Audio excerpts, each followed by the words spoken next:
अ, सकाळपासून आपण एकत्र आहोत. त्यामुळे कुठल्याही फॉर्मॅलिटीमध्ये न जाता आपण डायरेक्ट मुद्द्याकडे येऊया. अ, माईक घेऊ का? सकाळपासून आपण एकत्र आहोत. येत आहे का? आर आहे ना. एक्झाम आपण घेतलेली आहे. I speak in majorly Marathi, if you are all comfortable. Mic बंद आहे. माईक बंद आहे ना. हा हा, जवळ जवळ. हा हा, अभि आ रहा है का? हा हा. सकाळपासून हे गेलेलं आहे. 40 ते 45 मिनिटं मी बोलेन. चार पाच याच्यात जे इन्व्हॉल्व एलिमेंट आहे, ज्याला आपण स्टेक होल्डर सगळे म्हणतो याच्यामधले, तर त्या सगळ्याच्या प्रत्येकाच्या बद्दल जी काही माझी निरीक्षणं आहेत, आणि हा जो अत्यंत चांगला इनिशिएटिव्ह आहे तो पुढं अजून एक 10 वर्ष टिकावा किंवा पुढचे काळ पण चालावा, याच्या दृष्टीनं सगळ्यांनी प्रयत्न करायला पाहिजे. आणि ते प्रयत्न करत असताना पहिल्यांदा जे आहे ते संघटनात्मक याच्यामध्ये आपलं जे समाजाचं काम करणारे आहेत त्यांचं पहिल्यांदा चांगलं अभिनंदन करायला पाहिजे की हा मोठा इनिशिएटिव्ह आहे. त्याच्यासाठी कन्सिस्टन्सी कशी राहील ते आता बाकी सगळ्या समाजावर अवलंबून आहे, वेगवेगळ्या क्षेत्रामध्ये असणारे आणि त्यांना कंटिन्युअसली काम करणारे.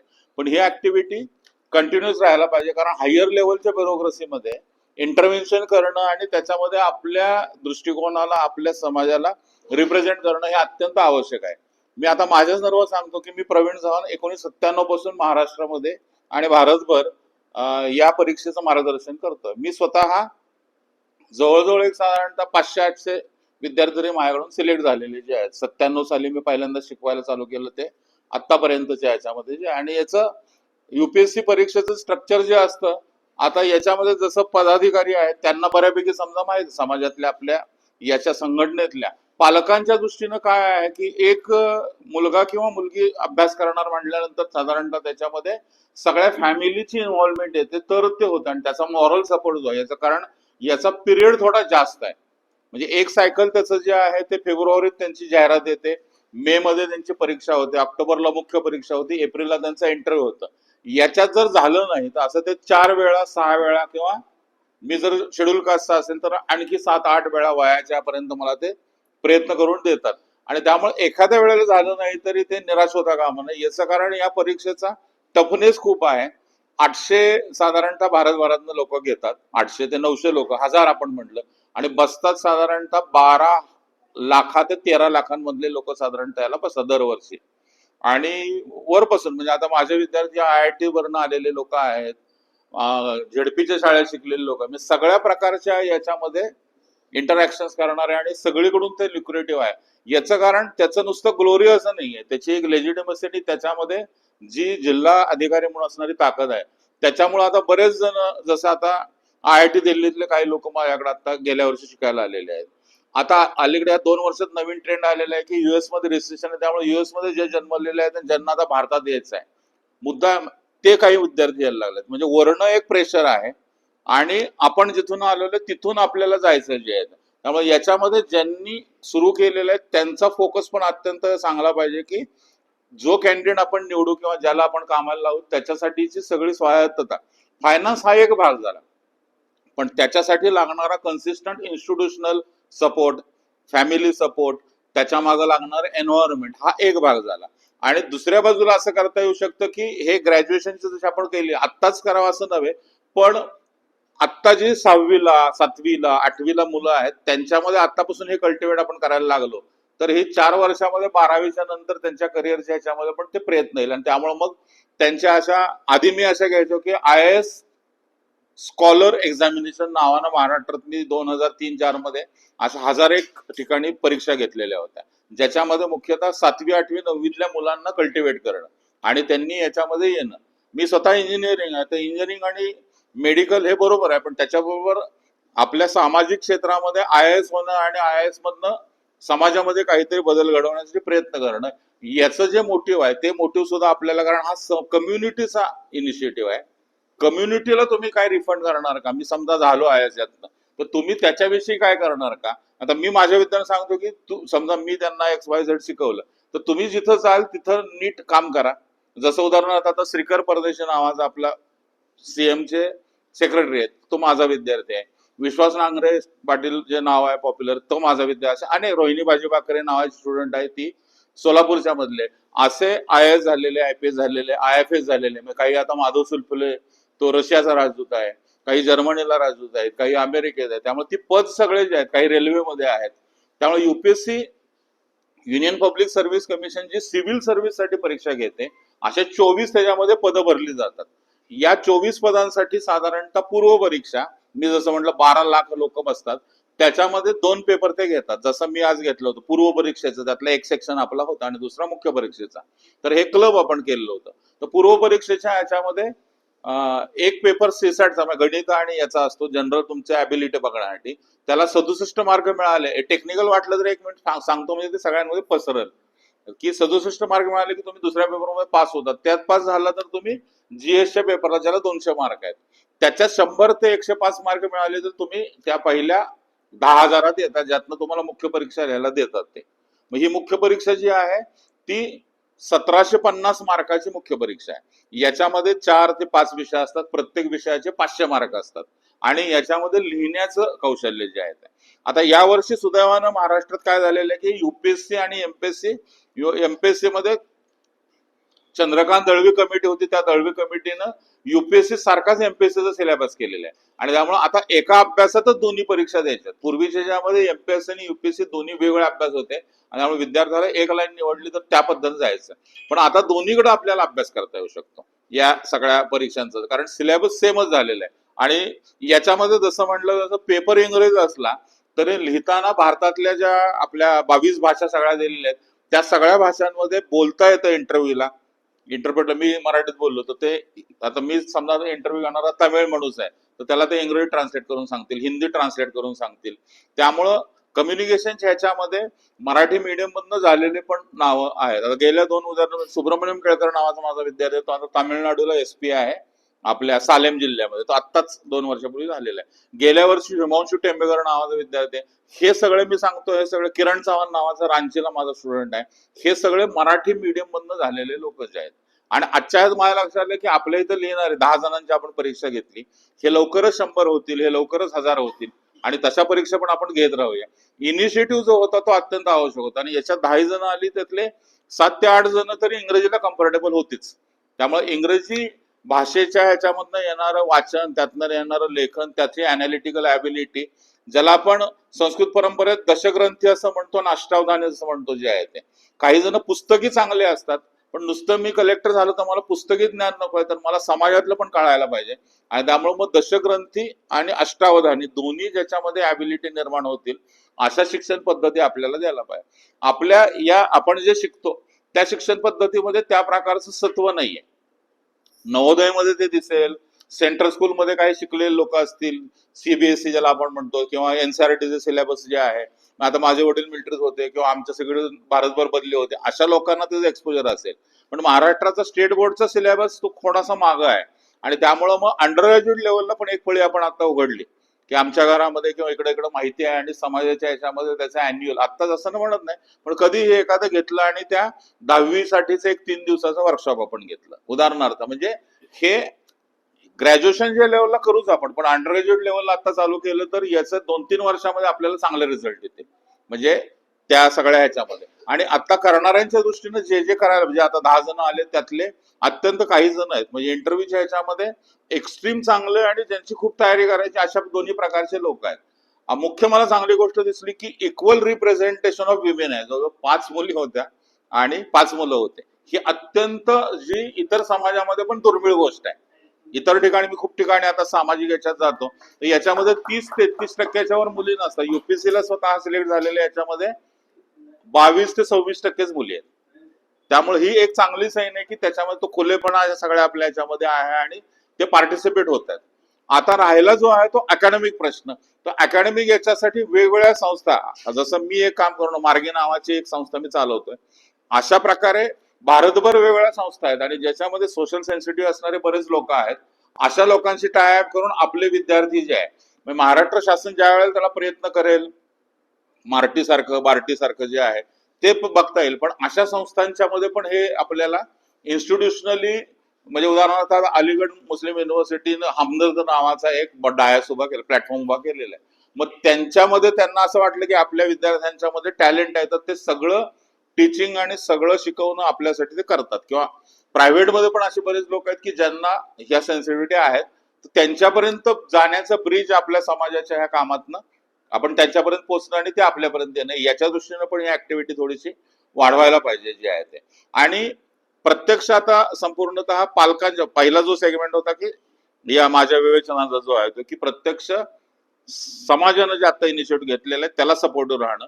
दुसरं त्याबरोबर जे जे याच्यात आलेल्या फॅमिलीज आहेत, म्हणजे आज असं चित्र आहे की बाबा त्या फॅमिलीचा सपोर्ट जर तुमचा असेल तरच ही परीक्षा सगळी, त्यामुळे ही सगळी परीक्षा सगळ्या अख्ख्या फॅमिलीची होते, म्हणजे नुसतं त्या कॅन्डिडेटचं नाहीये. म्हणजे आपण असं नुसतं पॅसिव्हली राहू शकत नाही.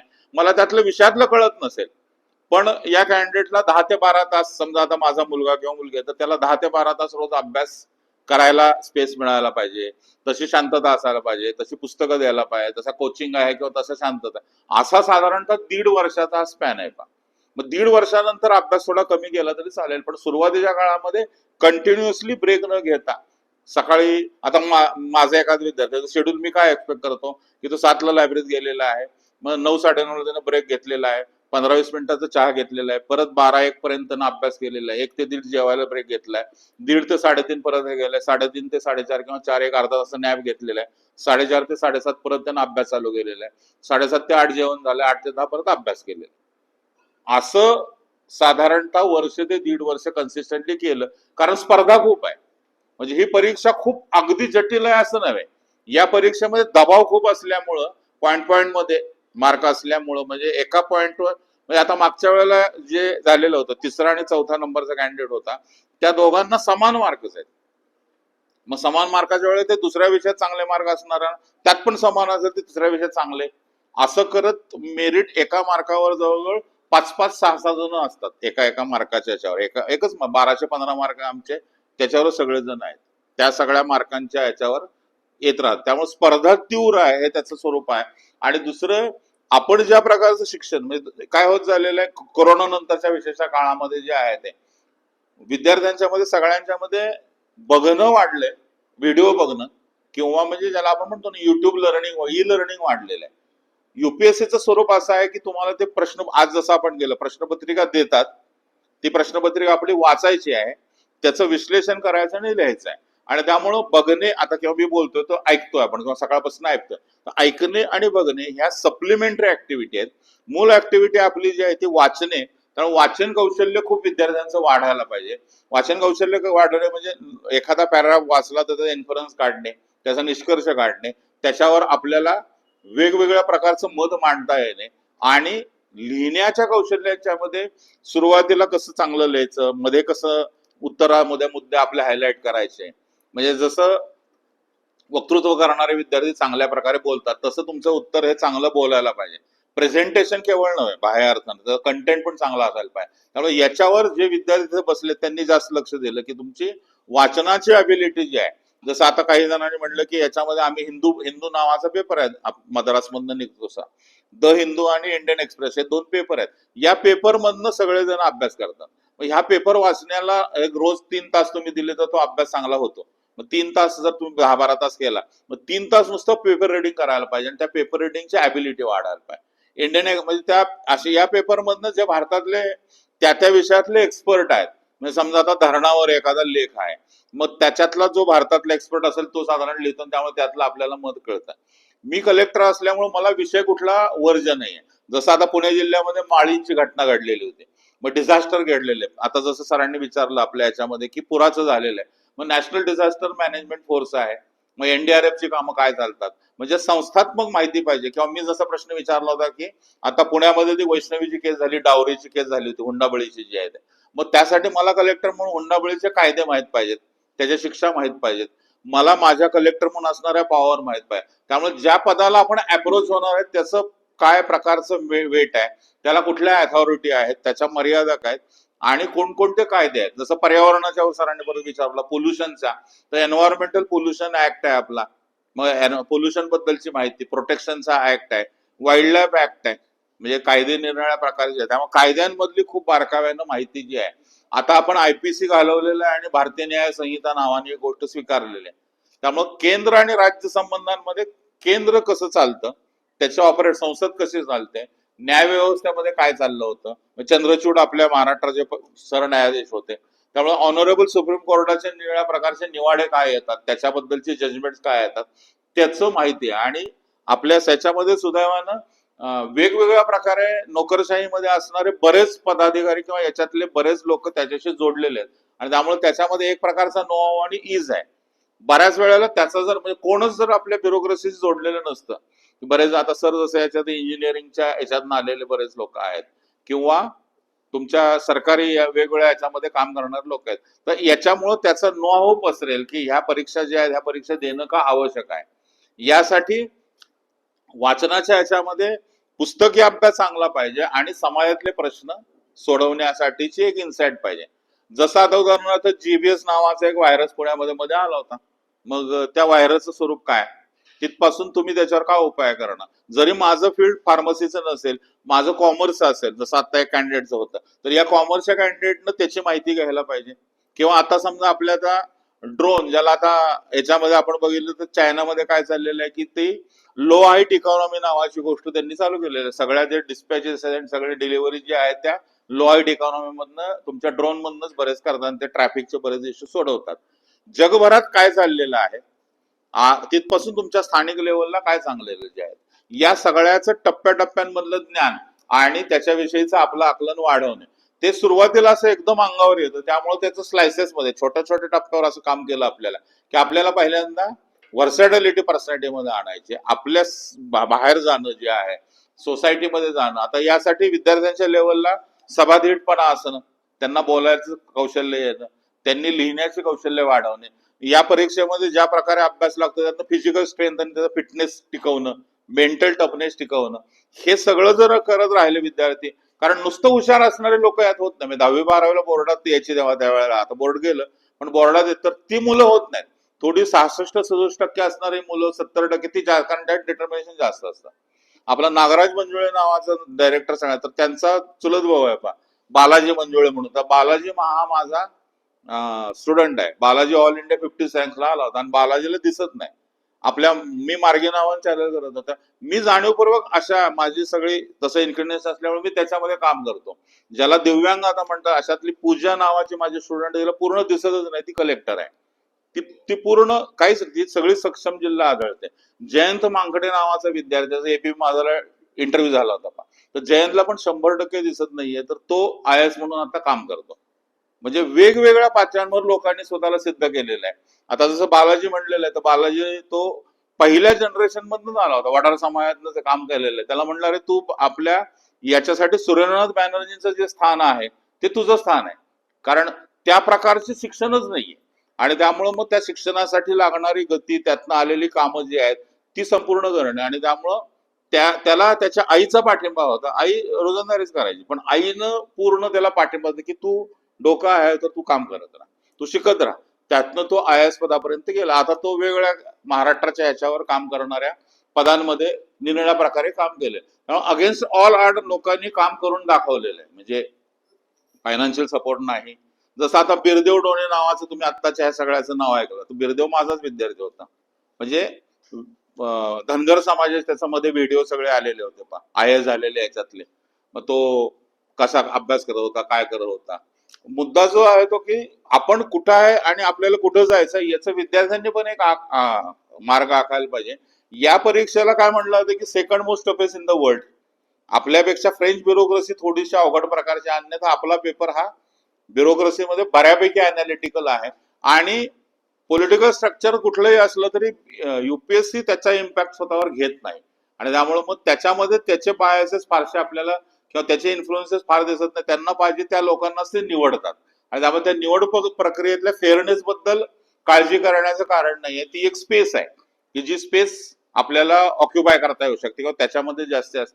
जसं अनवर शेख नावाचा 21व्या वर्ष मुलगा झाला होता पहिल्यांदा, त्याचे आई वडील हे करायचे, वडील रिक्षा चालवायचे, किंवा असे आता माझे विद्यार्थी खूप या सगळ्या याच्यामध्ये वेगवेगळ्या पदांवर काम केलेले आणि पुढे जाणारे जे आहेत ते म्हणजे मुस्लिम समाजातून आलेले आणि खूप चांगल्या प्रकारे काम करणारे आई या तांबोळी नावाचा स्टुडंट आहे. त्यामुळे अशा लोकांची पण आपल्याला नंतर मदत घेता येईल की ज्यांनी याच्यामध्ये दाखवलेलं आहे आणि त्याचं मार्गदर्शन घेता येईल. त्यामुळे स्टुडंटच्या बाजूनं हा चॉईस आहे. जसं आता आपल्या सौदीमध्ये एक आता एक माझा विद्यार्थी आहे, नुकतं 2-3 महिने झालं मला जॉईन झालेला आहे.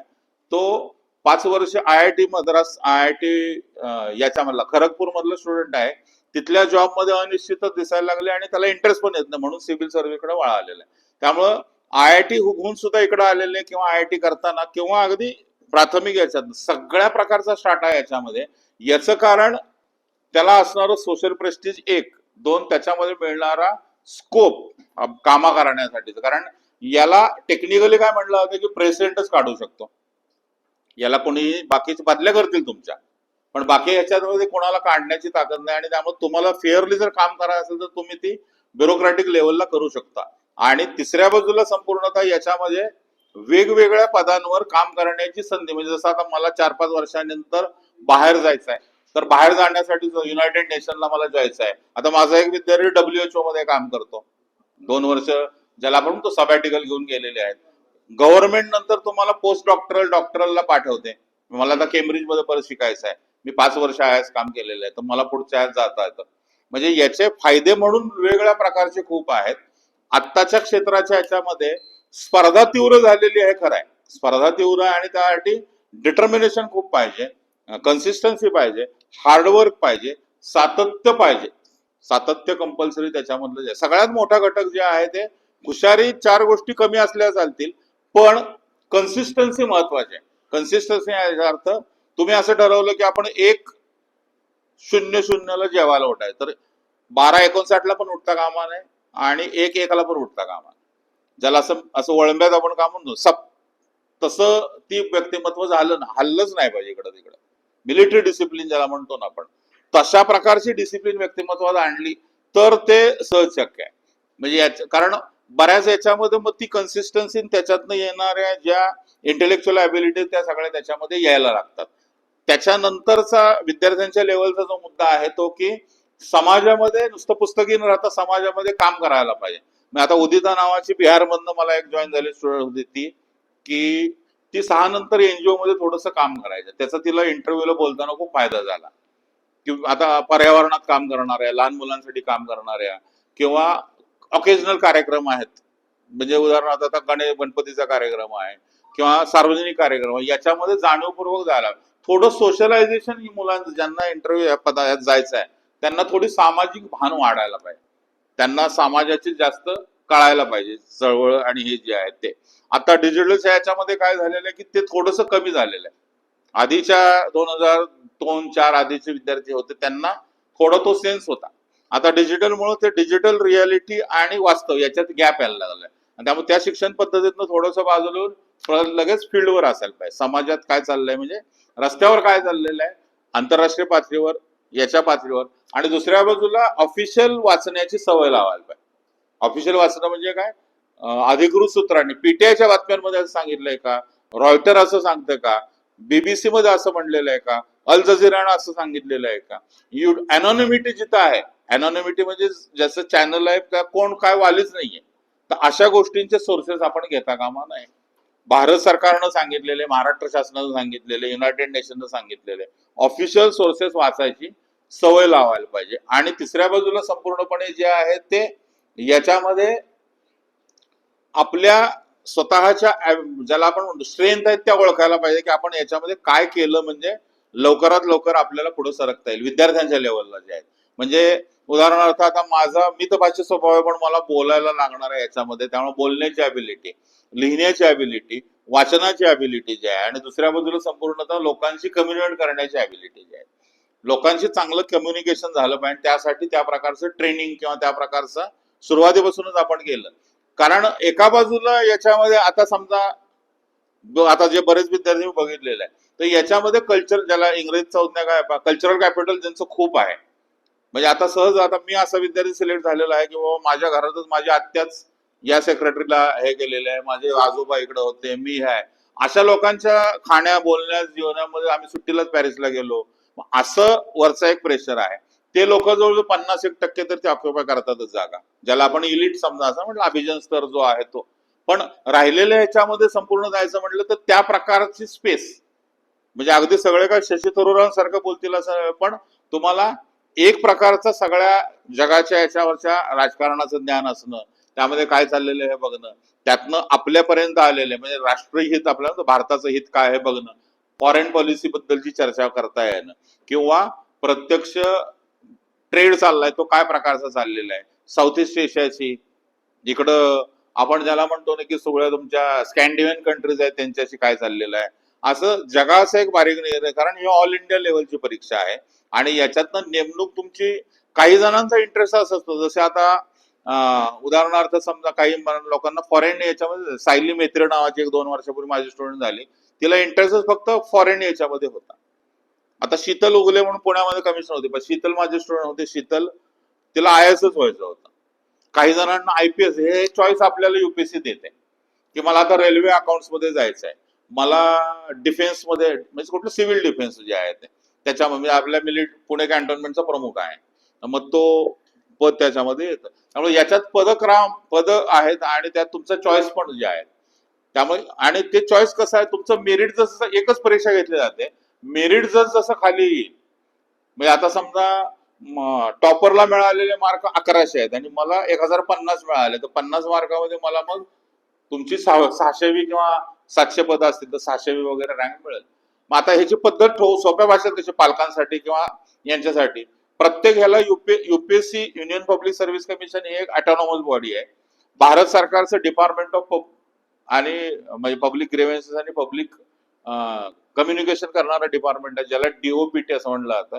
हे प्रत्येक राज्याला विचारतात तुमची रिक्रुटमेंट किती आहे, महाराष्ट्र शासन सांगेल की आम्हाला या वेळेला 3 IAS पाहिजेत, 2 IPS पाहिजेत, आमचे रिटायर झालेले लोक आहेत, असं प्रत्येक राज्याकडून ते मागवून घेतात आणि ही यादी युपीएससीला देतात. मग युपीएससी याच्यावरून अंदाज घेते की भारतात या वेळेला, आकडा आम्ही मोजला, 924 जागा आहेत बाबा. या 924 जागा कुठल्या, रेल्वेच्या, मिलिटरी मधनं आलेल्या, मिलिटरी ऍडमिनिस्ट्रेशन मधनं, पोलीस मधनं, फॉरेन पॉलिसी मधनं, म्हणजे IFS झालेले लोक जे आहेत, IAS झालेले लोक, आता काही माझे विद्यार्थी हे आपले इन्कम टॅक्स कमिशनर आहेत पहा, मग इन्कम टॅक्स मधल्या जागा ज्या आहेत, काही रेव्हेन्यू मध्ये IRS मध्ये असणारे, अशा सगळ्याची परीक्षा लावते आणि याच्यात सगळ्यांचा इंटरेस्ट असतो, पहिल्या 4 पद जे आहेत, IAS झालं पाहिजे, IPS झालं पाहिजे, IRS झालं पाहिजे किंवा IFS झालं पाहिजे. याच्या खाली पण होतं. मग समजा आता माझं असं झालं की माझं पॉंडेचेरीला सिलेक्शन झालेलं, मग असे विद्यार्थी परत इम्प्रुव्हमेंटसाठी पुन्हा परीक्षा देतात. म्हणजे आता काही जण IPS झालं तरी IAS परीक्षेसाठी परत देतात. तुम्ही फॉरेन IFS जर झाला तरच तुम्हाला परीक्षा परत देता येत नाही. ही परीक्षा IAS होईपर्यंत लोक, कारण सगळ्यांना तो IAS होण्यामधला, कारण त्याला ऑटोनॉमी खूप आहे आणि काम करण्याला मुबलक जागा आहे, ज्याला काम करायचं आहे त्याला. आता हे पार्ट ऑफ द गेम आहे, सगळ्याचं पॉलिटिकल स्ट्रक्चरचं प्रेशर हे सगळीकडे आहे, किंवा प्रायव्हेट मधलं राजकारण, पब्लिक मधलं राजकारण. मी एखाद्या कंपनीत गेलो तर त्या कंपनीचं काहीतरी पॉलिटिक्स असतात, त्यामुळे हे पार्ट ऑफ द गेम आहे. त्यामुळे असं नाही आहे की प्रायव्हेट मध्ये तुम्ही गेला तर तुम्हाला चांगलं आहे आणि प्रायव्हेट पब्लिक मध्ये गेला तर सगळं पॉलिटिक्स गचाळ आहे. तरुणांच्या मधलं जे अलीकडे असतं की ते पॉलिटिक्स हे काही चांगली गोष्ट नाही आणि आपण त्यामुळं खासगी क्षेत्रातच काम केलेलं बरं. तर हे सगळं मिसकन्सेप्शन आहे. या ह्याच्यामध्ये बऱ्याच लेवलला संपूर्णतः तुम्हाला तुमच्या स्वतःच्या ऍबिलिटी ओळखून गव्हर्नमेंट, सेंट्रल गव्हर्नमेंट त्याच्यामध्ये असणारी स्वायत्तता हे तुम्हाला स्पेस देते आणि तुमच्या व्यक्तिमत्वाप्रमाणे तुमचं सगळी जडणघडण जी आहे ती व्हायला लागते. आता समजा माझं असा कल आहे की माझी एक स्टुडंट होती, त्याला तबला वाजवण्यामध्ये आवड होते, मग ती म्हणली की मला रेव्हेन्यू सर्व्हिस असेल तर सकाळचं 10 ते 6चा जॉब पाहिजे, नंतर माझा तबल्याचा क्लास मी चालू ठेवणार. ती स्पेस पण त्यांनी मिळवलेली आहे. म्हणजे असं नाहीये की आता ह्याला एकदा वाहून घेतलं तर तुमचं पर्सनल लाईफ सगळं जातं. पर्सनल लाईफ कुठल्या ह्याला जातं, पोलीस डिपार्टमेंटला जे आहे ना, आता इथं पुण्याला येणारे बरेच, जसं विश्वास नांगरे होता, तर विश्वासला मी दरवेळेला मुलांना लेक्चर द्यायला बोलवायचं, तो क्लास पर्यंत यायचा, लगेच त्याला कॉल यायचा काय. म्हणजे पोलीस डिपार्टमेंट मध्ये थोडा स्ट्रेस आहे, महाराष्ट्रातून सगळीकडे जे आहे ते, आणि त्यामुळं मग त्याची कल्पना आपल्याला असायला पाहिजे की मला जर पोलीस व्हायचं आहे तर मग ते त्याचं लाईफ आहे, त्या लाईफला आपण, कारण त्यातनं फॅमिली सगळी आहे. मग काही जण पोलीस देतच नाहीये, काही जण ते प्रत्येकाच्या लायकिंगवर आहे. मला नेशनला सर्व करायचंय, मला ड्युटी पाहिजे, मला ड्रेस पाहिजे, तो त्याची एक गरिमा आहे, त्याचा एक स्वतःचा काय ऑरा आहे, त्याला समाजामध्ये प्रेस्टिज आहे. मग जे अजून आता लोकल म्हणजे अजून त्या लेवलला आता नाही राहिलेलं, पण सुरुवातीला 97-98 मी सुरू केलं. तर तो श्रीधर पाटील म्हणून आता जम्मू काश्मीरमध्ये विद्यार्थी आहे, श्रीधरला राष्ट्रपती पुरस्कार मिळाला होता. तर श्रीधरचा आयपीएस झाल्यावर तिथले लोक म्हटले ते बरोबर आहे, पीएसआय तो कधी होणार, आता आयपीएस झाला बरोबर, पीएसआय हो. आता याच्यातनं आपण बाहेर आलोय, पीएसआयच्या पलीकडे आता जायला पाहिजे आणि त्याच्या पलीकडच्या परीक्षा ज्या आहे. आणि आता सुदैवानं डीवायएसपी ह्या परीक्षा एकत्रच गेले, त्यामुळे एकच सिलेबस अभ्यास करायचा आणि त्याला युपीएससीला आणि एमपीएससीला आपल्याला समानच त्याच्यामध्ये अभ्यासाची वेळ आहे. आणि याची दुसरी सोय आहे, बऱ्याच जणांना इंग्रजी चांगलं कळतं, लिहिता येत नाही एवढं, तर मग लिहिण्याच्या ॲबिलिटीला म्हणून त्यांनी स्वतंत्ररित्या मराठीमध्ये लिहायची, मला हिंदीमध्ये लिहायची, इंग्रजी सगळ्या भाषांमध्ये लिहिण्याची, भारतभरातल्या सगळ्या भाषांमध्ये लिहिण्याची परवानगी दिलेली आहे. ते सगळे तपासतात. यांची मेथोडॉलॉजी, त्याचे बायसेस कमी का म्हणलं, यांची पद्धती असे, समजा आता मी असं पेपर आपले झाले आज पेपर, तर हे सगळे पेपर दिल्लीला युपीएससीला जातात, जे जे त्याचे एक्सपर्ट आहे ते तिथे येऊन पेपर तपासतात आणि ते पेपर तिथंच राहतात, ते बाहेर कुठे येत नाही. आणि एक पेपर काढताना साधारणतः 5-6 लोकांकडून काढून घेतात, 7व्या माणसाकडून तो एडिट करून घेतात. आणि कोण कोण एक्झामिनर आहे हे कोणाला माहिती नसतं, सिक्रेटली त्यांनी त्यांची क्रेडिबिलिटी मेंटेन केलेली आहे. त्याच्याविषयी शंका घेण्यामध्ये काहीच नाहीये की बाबा हे मेरिट राहिलंय का, मेरिट करप्ट झालेलं आहे का. त्याच्यामुळं त्याच्यामध्ये फ्री आणि फेअर गेम असेल. तुम्ही तुमचा कस दाखवला, तुम्ही तुमचा मेरिट दाखवला तर यू आर इन, तुम्ही 100% आज असणार. मी 97 पासून शिकवतोय, मी असा एकही कॅन्डिडेट बघितलेला नाहीये की ज्यानं जेन्युनली मेहनत घेतलेली झालेला नाही. म्हणजे लक नावाचा फॅक्टर फारसा त्यात वर्क होत नाही की बाबा लक झालं आणि लागलेलं जे आहे. तुम्ही मेहनत करा, तुम्ही ऑनेस्ट राहा, आपल्या पर्सनॅलिटीमध्ये असणारे सगळे गुण त्याच्यामध्ये दाखवा, तर तुम्हाला 100% ते पद मिळालेलं जे आहे. जसं आता धाराशिवला 1-2 वर्षापूर्वी माझा उस्मानाबादला धाराशिवला जे आहे कौस्तुभ देवावर नावाचा विद्यार्थी कौस्तुभ, तर तो आता इकडं पशुसंवर्धनला आला होता, आयुक्त म्हणून आलेला जे आहे ते. मग हा तो भारतात 15 आला होता. आपल्या विटा नावाचं गाव आहे सोलापूरच्या याच्यामध्ये, जुना अजित जोशी नावाचा विद्यार्थी, तो पाणीपतला होता. रोहिणी बाजेवाकरे आपल्या सोलापूरच्या इथल्या जेऊरच्या इथली म्हणलेलं आहे. त्यामुळे इकडं आणि सांगली सातारा भागामधले पण बरेच लोक माझे झालेले आहेत. हेमंत निंबाळ 97-98 सालापासून मी शिकवतोय. याच्यामध्ये कन्सिस्टंटली काम करणं आणि विद्यार्थ्यांच्या बाजूनं एखादं अपयश आलं तर खचून न जाणं, आणि पालकांच्या बाजूनं पण ते आहे की कंटिन्युअस त्याला सपोर्ट त्याचा द्यायला पाहिजे. तर तो कंटिन्युअस सपोर्ट कसा येईल, तो मॉरल जास्त सपोर्ट आहे. फायनान्शियली गोष्टी इकडे तिकडे होत राहतील, पण मॉरल सपोर्ट असायला पाहिजे. आणि दुसऱ्या बाजूला विद्यार्थ्यांच्या बाजूनं ते डिटर्मिनेशन पाहिजे. तुम्ही मिळवून सोडून दिलं तर हरकत नाही, पण एकदा तुम्ही उतरलाय म्हणल्यानंतर ते मिळवायला पाहिजे. एक्सक्युजेस घेता कामा नयेत, कारण सांगता कामा नये, रिझल्ट पाहिजे. असं डिटर्मिनेशन असेल तर ते नक्की 100% वर्क झालेलं जे आहे ते. आणि या सगळ्या ह्याच्यामधला टेक्निकल अभ्यासाच्या पातळीवरचा मुद्दा जो आहे त्याच्यामध्ये एक्सपर्टची मदत लागणार यात काय वादच नाहीये. ट्रायल एररनं लोक करतील, म्हणजे कुठल्या तरी टप्प्यावर. आता जसं मी माझ्या आधी आम्ही जेव्हा केलं तेव्हा तेवढं काही नव्हतंच, त्याच्या आधी ट्रायल एरर होते. म्हणजे ट्रायल एरर म्हणजे काय, केले झालं, आता असं राहिलेलं नाही. त्यामुळे एक्सपर्टची मदत घ्यायला पाहिजे. मार्केटमधल्या लोकांपर्यंत आपण चांगले चांगले जे त्यात उतरणारे लोक आहेत तशा प्रकारच्या, जसं कोटा एक निर्माण झाले तसे दिल्ली असा एक मोठा हब आहे याच्यामध्ये, आणि पुण्यामध्ये एक मोठं त्याचं आता अलीकडच्या काळात, हैदराबादला जसं आहे, बंगलोरला जसं आहे, इनसाइड नावाचा क्लास आहे, बंगलोरच्या याच्यामध्ये काम करणारे व्हिजन, असे त्याच्यातले प्रायव्हेट लोक प्लेअर बरेच आहेत. तर त्यांच्यापर्यंत आपण संस्थात्मकरित्या किंवा व्यक्ती निवडून पोचायला पाहिजे आणि अभ्यासाच्या स्वतःच्या पद्धती डेव्हलप करायला पाहिजेत की काय प्रकारचा अभ्यास त्याला लागतो. म्हणजे आपण जसं म्हणतो ना की ऑनेस्ट आहे, प्रामाणिक, रोज 12चा अभ्यास झालेला आणि पोचलो कुठं तर खाली मदुराईला जायचंय, कुठं मथुरेला. दिशा चुकली की सगळं मेहनतच सगळी जाते. आणि त्यामुळे याला डिरेक्शन, जसं फिजिक्स मध्ये स्केलर क्वांटिटी वेक्टर मध्ये काम झालं पाहिजे, स्केलर मध्ये नको. दिशा जर चुकली, त्यामुळे तुमच्या आपल्या ऑनेस्टीचा प्रश्न नाही, आपल्या इंटेग्रिटीचा प्रश्न आहे. त्याला राईट डिरेक्शन हे अत्यंत आवश्यक आहे. काय वाचलं पाहिजे, काय वाचलं नाही पाहिजे, कशाचा अभ्यास केला पाहिजे, त्यांच्या प्रश्नांचं स्वरूप काय आहे. ज्याला पॉप्युलरली काय म्हटलं जातं की तुम्ही जुने प्रश्न पहा. म्हणजे याच्यामध्ये तुमचे जे विद्यार्थ्यांसाठी हे सूचना आहे पहा की याच्यामध्ये तुमचे 3च महत्वाचे गुरु आहेत. चौथा गुरुची आपल्याला गरज नाही. तुम्ही जर कोरला म्हटलं तर तुमचा एक म्हणजे जुने क्वेश्चन पेपर, त्यांनी काय विचारलेलं आहे, तुमचा सिलेबस आणि चांगलं क्वालिटी मटेरियल, या 3 गोष्टी तुम्हाला मिळाल्या तर चौथ्या गोष्टीची गरज नाही. मग तुम्ही तुमचा एक वर्षभर शांततेचा अभ्यास करू शकता आणि चांगल्या विश्लेषणाच्या बरोबर मग तपासून देणारे जे लोक आहेत किंवा त्यातले एक्सपर्ट यांच्या मदतीनं ती सगळी प्रक्रिया पार काढता येऊ शकते जे आहे त्यामुळं याच्यावर कन्क्लुजन मध्ये मी म्हणेन 40-45 मिनिटं म्हणलं बोलणार होतो. कन्क्लुजन मध्ये हे म्हणेल की हा इनिशिएटिव्ह संस्थात्मक पातळीवर अत्यंत समाजाचं काम म्हणून हे सगळीकडे पसरायला पाहिजे. आपल्या याच्यामधनं जास्तीत जास्त हे करायला पाहिजे. विद्यार्थी पास व्हायला पाहिजेत आणि त्याच्या दृष्टीने आपण कंटिन्युअसली याला सपोर्ट कसं करणार. फायनान्स हा एक भाग झाला. दुसऱ्या बाजूला फॅमिली सिस्टीमची एक सपोर्ट व्यवस्था निर्माण करणे आणि मुख्यतः ज्या वेळेला अशा समाजाच्या आपल्या मिटिंग होते त्यावेळेला ते एन्व्हायरमेंट जागा ठेवणं, ती जी वातावरणातली धग आहे ती धगच ती म्हणजे हे सगळं कम्युनिटीजच काम आहे. तर ते जे सतत बोलणं ते सगळं पर्यावरण जर असेल तर त्यातनं तो माहोल निर्माण होतो आणि त्याच्यातनं लोकांपर्यंत किंवा नव्या पिढीपर्यंत ते जात राहतं आणि ती ऍस्पिरेशन निर्माण होते. ती जर अशी फ्रिक्वेंट किंवा कधीतरी वन्स इन ब्लू मून अशी राहिली की आता परत तर मग त्याच्यामधली कंटिन्युटी येत नाही आणि परत काय होतं, माझा स्वतःचा अनुभव आहे की ते परत स्क्रॅच पासून उभं करायला लागतं. तर ते स्क्रॅच पासून उभं न करता कंटिन्युअसली आपल्याला करायचं असेल तर याचा माहोल जिवंत ठेवायला पाहिजे. आता जे आपल्या याच्यामध्ये सगळ्यांच्या मध्ये एनर्जी आहे, सगळ्यांच्या याच्यामध्ये एक चैतन्य आहे, सगळ्यांना काहीतरी यात कॉन्ट्रीब्युट करा आपल्या पातळीवर जे आहे.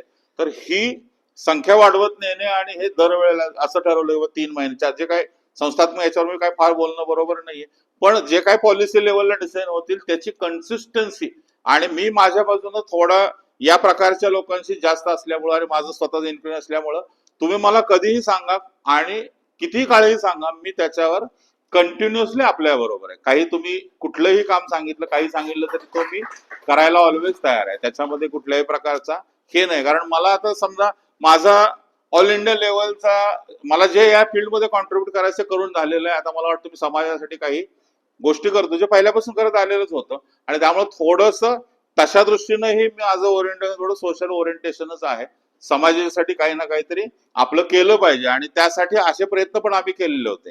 म्हणजे निरनिळ्या प्रकारच्या असणाऱ्या संस्थांच्या म्हणजे हज कमिटीवर 2-3 वर्ष आम्ही काम करून बघितलं होतं 2003, 4, 5 मध्ये किंवा इकडं सातारा जिल्ह्यातल्या याच्यामध्ये काम करून बघितलं होतं. आमचा मिनाज सय्यद नावाचा मित्र आहे, त्याच्या बरोबर काही काम केलेलं. त्यामुळं हा माझा स्वतःचा थोडासा पिंडच आहे. त्यामुळे तुम्ही असं संस्थात्मक पातळीवर यांना किती त्रास द्यायचा असा काही विचार करू नका. मी तुमचाच आहे.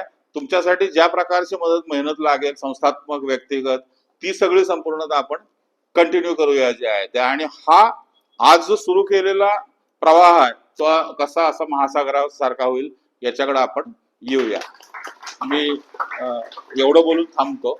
हा प्रवास कंटिन्यू होऊया. पहिल्या कॅन्डिडेटचं जेव्हा सिलेक्शन आहे त्याच्या वेळेला परत आपण त्याच्या निमित्तानं आणखी सत्कार करूया, बोलूया. तो दिवस लवकरात लवकर आणण्यासाठी सगळ्यांनी प्रयत्न करूया.